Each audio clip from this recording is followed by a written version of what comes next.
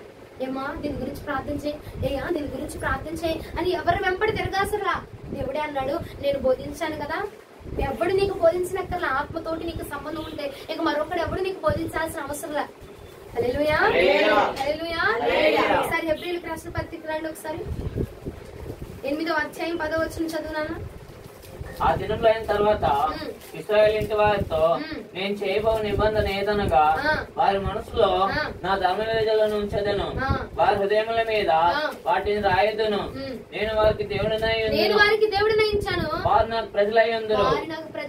ఇదే నిబంధన. అలాగే మొదటి యోహాను పత్రిక ఒకసారి మొదటి యోహాను సువార్త 4వ అధ్యాయం 2వ వచనం. యేసుక్రీస్తు శరీరధారి వచ్చనని ఏ ఆత్మ ఒప్పుకొనునో అది దేవుని సంబంధమైనది. ఒప్పుకుంటే ప్రతి విషయంలో దేవుని నిర్ణయాన్ని గాని ఆయన్ని గాని నువ్వు ఒప్పుకుంటున్నావు, ఎవరి సంబంధం అవుతావట? దేవుని సంబంధిగా మనం పిలువబడాలంటే ప్రతి నిమిషం ఆయన మనం ఒప్పుకోవాల్సిందే. ప్రతి విషయంలో కూడా ఆయన మనం ఒప్పుకోవాల్సిందే. హల్లెలూయా. ఆయన మన కోసం వచ్చినాడు కాబట్టి ఆయన్ని నీవు ఈ భూమి మీద ఒప్పుకుంటే ఆయన అన్నాడు, నేను నిన్ను పరలోకంలో ఒప్పుకోబోతున్నాను. హల్లెలూయా. ఆయన మనల్ని ఒప్పుకోవాలంటే నువ్వు ముందు క్రీస్తుని ఇక్కడ ఒప్పుకోవాలా, క్రీస్తు ఆలోచన ఒప్పుకోవాలా, క్రీస్తు నిర్ణయాన్ని ఒప్పుకోవాలా. ప్రతి విషయంలో కూడా క్రీస్తుకు సంబంధించిన విధానం నువ్వు ఒప్పుకుంటేనే ఆయన నిన్ను అక్కడ ఒప్పుకోబోతున్నాడు. అన్యుల ఆచారం చొప్పున కాదు, అన్యుల ప్రకారంగా కాదు, పారంపర్యాచారం ప్రకారం కాదు, లేదా మా తాత ముత్తాతలు చేశారు ఇలాగే మేము చేయాలి అన్న ఆచారాల ప్రకారం కాదు. ఆయన అన్నాడు, నన్ను వెంబడించి నా ప్రకారంగా నడిచి నన్ను ఒప్పుకున్న వాడిని నేను అక్కడ ఒప్పుకోబోతున్నాను. నన్ను అంగీకరిస్తే నేను నిన్ను అంగీకరిస్తా అక్కడ. హల్లెలూయా. శరీర సంబంధులుగా కాక ఆత్మ సంబంధులుగా ఎవడైతే నడుస్తున్నాడో వాడిని మాత్రమే నాకు సంబంధించిన వాడిగా నేను పిలవబోతున్నాను. ఎవడి సంబంధిగా ఉండాలండి? దేవుడి సంబంధిగా మాత్రమే మనం బ్రతకాల. మన జీవితంలో మన ఆలోచన దేవుడి సంబంధమా అని చెప్పి బైబిల్ పెట్టుకుని మందిరానికి వెళ్ళిపోయి మళ్ళా వచ్చేసి మళ్ళీ ఆదివారం దాకా ఆ బైబిల్ ఎక్కడ పెట్టావో షెల్ఫ్ లో, ఎక్కడుంది బ్యాగ్ లో, అక్కడే ఉందనుకో, నువ్వు దేవుడి సంబంధం కాదు. దేవుడి సంబంధం అంటే ప్రతి విషయంలో కూడా ఆయన నిర్ణయాన్ని మనం అంగీకరించాలి. అక్కడ ప్రతి విషయంలో ఆయన ఆలోచన మనం అంగీకరించాలా. ప్రతి దానిలో మనం అంగీకరిస్తేనే ఆయన బిడ్డలుగా మనం పిలువబడతాము, ఆయన కుమారులుగా ఆయన కుమార్తెలుగా మనం పిలువబడుతూ ఉంటాము. హల్లెలూయా. హల్లెలూయా. మొదటి పేతురుకు రాసిన పత్రిక 4వ అధ్యాయం 14వ వచనం. మొదటి పేతురుకు రాసిన పత్రిక 4వ అధ్యాయం 14వ వచనం. క్రీస్తు నామము నిమిత్తము మీరు నిందల పాలైన ఎడల మహిమ స్వరూపైన ఆత్మ అనగా దేవుని ఆత్మ మీద నిలిచిచున్నాడు కనుక మీరు ధన్యులు. హల్లెలూయా. అన్నాడు, నా నిమిత్తము నువ్వు నిందించబడితే పర్వాలేదు, నువ్వు ధన్యురాలుగా ధన్యుడిగా పిలువబడబోతున్నావు. అయ్యా నిన్ను నమ్ముకుంటే మాకు ఎప్పుడు నిందలే ప్రభా, నేను నమ్ముకున్నావు అనుకో ఈ కార్యం జరగదు, నేను నమ్ముకుంటే అది జరిగిద్ది అని చెప్పి నువ్వు ఇబ్బంది పడతావేమో గానీ ఈ వాక్యం చదువు ఒకసారి. మొదటి పేతురుకు రాసిన పత్రిక 4:14 ఆయన అంటున్నాడు, నా నిమిత్తం ఎవరైతే నిందించబడుతున్నారో, నా నిమిత్తము ఎవరైతే దూషించబడుతున్నారో వారు ధన్యులుగా పిలువబడబోతున్నారు. నన్ను అంగీకరించిన వాడిని నేను అంగీకరిస్తానో, ఎక్కడైతే నువ్వు నిలబడుతున్నావో ఏ యొక్క న్యాయవాది వద్ద, ఏ యొక్క జడ్జి వద్ద, ఏ యొక్క అపవాది వద్ద నువ్వు నిలబడి నా నిమిత్తం నువ్వు నిలవబడుతున్నావు చూసావా, అగో అక్కడ నా తండ్రి ముందు నేను నీకోసం నిలవబడబోతున్నాను. ఎందుకంటే నీతో నేను 2000 సంవత్సరాల క్రితం నిబంధన చేసుకున్నావు కదా, నా దానివని నా వాడివని నేను నిబంధన చేసుకున్నాను కాబట్టి ఎంత కాలమైన పర్వాలేదు నువ్వు నా దానివే. ఎన్నిసార్లు తొలగిపోయినా, నువ్వు ఎన్నిసార్లు వెళ్ళిపోయినా, నువ్వు ఎన్నిసార్లు విడిచిపెట్టినా నువ్వెవరై ఉన్నావు? నా ప్రజ, నా జనాంగము, నా సంతానమై ఉన్నారు. ఒక తప్పు చేశాడని బిడ్డని ఇంట్లోంచి గెంటేసినంత మాత్రాన వారి కొడుకు కాకుండా పోతారా? వాళ్ళ కూతురులు కాకుండా పోతారండి. ఎప్పటికైనా వాడు నీ కూతురే, వాడు నీ కొడుకే. కాబట్టి ఆయన అంటున్నాడు, అదే నువ్వు ఎన్నిసార్లు నా నుంచి దాటి వెళ్ళిపోయినా, నన్ను విడిచి ఎన్నిసార్లు వెళ్ళిపోయినా, నన్ను కాదనుకో నువ్వు ఎన్నిసార్లు వెళ్ళిపోయినా నువ్వు నా జనాంగమే, నా సొత్తు మాత్రమే. హల్లెలూయా. ఎందుకంటే నువ్వు పుట్టినప్పుడు, నువ్వు పెరుగుతున్నప్పుడు నీ తల్లి గర్భంలో నిన్ను చూసి అందంగా ఉన్నావో, సౌందర్యంగా ఉన్నావో అని చెప్పి నీతో నిబంధన చేసుకోవాలా? నేను పూర్వము 2000 సంవత్సరాల క్రితమే నీతో నిబంధన చేసుకుని ఉన్నాను. నేనే నా బిడ్డకి దేవుడినై ఉండబోతున్నాను, ఆమె నా ప్రజగా ఉండబోతున్నది, ఆమె ద్వారా మాత్రమే నా పరిచయం జరగబోతున్నది, అతని ద్వారా మాత్రమే నా పని జరగబోతున్నది. హల్లెలూయా. ఆయన ఆల్రెడీ ప్లాన్ వేసేస్తే ఉన్నాడు. నువ్వెంత మాత్రము ఆ ప్లాన్ నుంచి తప్పించుకోవాలని అనుకున్నా అది జరిగే పని కాదు. యాకోబు పక్షముగా దేవుడు ఆల్రెడీ ప్లాన్ గీసేసి ఉన్నాడు, రాసేసాడు అక్కడ ప్లాన్. యాకోబు ఎంత ప్రయత్నం చేసినా అది జరగల. యాకోబు ఇదిగో నీ అన్న నీకు దాసుడుగా ఉండబోతున్నాడు అని ప్లాన్ వేసేసాడు అక్కడ. అది ఎన్ని సంవత్సరాలైనా పర్వాలేదు, అది నెరవేర్చబడింది అంతే. ఈ పట్ల కూడా ఒక ప్లాన్ ఆల్రెడీ దేవుడు క్రియేట్ చేశాడు, ఒక నిబంధన ఆల్రెడీ క్రియేట్ చేశాడు. కాబట్టి నువ్వు ఎటు తిరిగినా, ఎన్నెన్నో వెతికినా, ఎందెంతో చూసినా రావాల్సిన క్రీస్తు ప్రభువు వారు. నేను నీతో నిబంధన చేసుకున్నాను కాబట్టి నువ్వు నా దగ్గరికి రావాల్సిందే. ఎన్ని తిరిగినా పర్వాలా, ఎందెందో తిరిగినా ఎందెందు చేసినా ఎన్నెన్నో ఖాళీ అయిపోయిన పర్వాలా, నీవు ఖాళీ అవ్వకుండా నేను నింపేవాడు నేను నీ దగ్గర ఉన్న అంతా ఖాళీ అయిపోయిన పర్వాలా, నువ్వు ఉన్నావు కదా నేను నింపబోతున్నాను. హల్లెలూయా. ఇన్ని సంవత్సరాలు తప్పిపోయాను, ఇన్ని సంవత్సరాలు వెళ్ళిపోయారంటే పర్వాలా, మళ్ళీ నూతనంగా నేను నింపుతాను. కొత్త మనసు నేను నీకు ఇస్తాను, అభిషేకాన్ని నేను నీకు ఇస్తాను, ఉన్న దానికంటే రెట్టింపుగా నేను వాడుకుంటాను.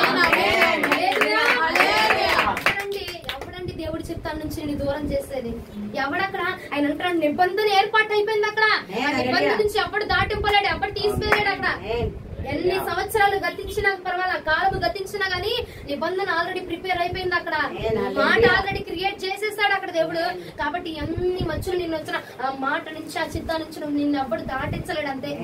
నువ్వు ఆయాసపడకుండా, నువ్వు ఆతుక పడకుండా, నువ్వు క్షీణించబడకుండా విశ్వాసంతో ఉండి చాలా. ఆ విశ్వాసం నిన్ను ఆ మాట వద్దకు నడిపించబోతున్నాడు. నా జనాంగం అన్నాడు, నా సొత్తు అన్నాడు. ఆ సొత్తును విడిచిపెడతానండి? విడిచిపెట్టడు. నీది అనంటే ఎంత పాతాళం వరకు పోరాటం చేసినా నువ్వు గెలుచుకుంటావు. నీ ఇల్లు అది, దాని పట్ల ఎంత గొప్ప రాజకీయ నేత చేతిలో ఉన్నా ఏం చేస్తావు? సాధిస్తావు. అవునా కదా? దాన్ని ఎలాగైనా పొందుకుంటారు. నీది కాబట్టి, నీ స్వాస్థ్యము కాబట్టి. అలాగే నువ్వు ఎవరి స్వాస్థ్యం, ఎవరి సొత్తై ఉన్నావంటే దేవుని యొక్క స్వాస్థ్యమై ఉన్నావు, ఆయన సొత్తై ఉన్నావు. కాబట్టి ఎన్ని వచ్చినా నువ్వు ఆయన దగ్గరికి మరలా ఆయన సొత్తుగా రాబోతున్నావు. ఎన్ని ఆటంకాలు వచ్చినా పర్వాలేదు, ఆయన జనాంగం, ఆయన సొత్తు, ఆయన పరిచర్యలోనే ఉండబోతున్నది, ఆయన పనే జరిగించబోతున్నది. ఎప్పుడు నీకు బోధించనక్కర్లా, నా ఆత్మ నీతో ఉన్నది కాబట్టి ఎప్పుడు నీకు బోధించాల్సిన అవసరం, ఎవరు నీకు చెప్పాల్సిన అవసరం. ఓరమ్మో ఎట్టన్నారని ఆదివారం నుంచి మానేబాకండి, ఎవరు బోధించనక్కర్లేదు అందు కదా కాబట్టి అక్క రావసలేదు మానేబాకండి. మీకు ప్రతి విషయంలో కూడా వారి సహాయం, మీరు సహాయం అవసరం లేదు, నేను ప్రతిదీ నీకు బోధిస్తాను అంటున్నాడు దేవుడు. హల్లెలూయా. హల్లెలూయా. మందిరం మానేయేమో అని చెప్పట్లేదు అమ్మ తల్లు, మందిరం మానేయమంటలే దేవుడు. నిన్ను ఏ విషయమైనా నువ్వు అడుగు, నేను నీకు బోధిస్తా. ఆ సమాచారం నా వద్ద నుంచి నేను నీకు రానప్పుడు వెళ్ళి దైవజనులు అడిగితే అప్పుడు దేవుడు నీకు దైవజనుల ద్వారా మాట్లాడతాడు. హల్లెలూయా. హల్లెలూయా. ఈ రోజు నా లాస్ట్ ఒకే ఒక మాట చెప్పి నేను ముగిస్తాను. లాస్ట్ ఒకే ఒక మాట, అదే హెబ్రీయులకు రాసిన పత్రిక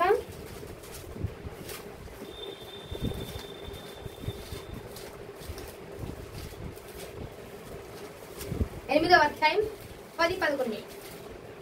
ఆ దినంలో అయిన తర్వాత ఇశ్రాయేలు ఇంటి వారితో నేను చేయబో నిబంధన ఏదనగా వారి మనసులో నా ధర్మ విధులను ఉంచదను. నా ధర్మ విధులను ఉంచుతాను అంటే ఆయన విధిని నీ యొక్క ధర్మంలో ఉంచుతాడట, నీ యొక్క మనసులో ఉంచుతాడట ఆయన.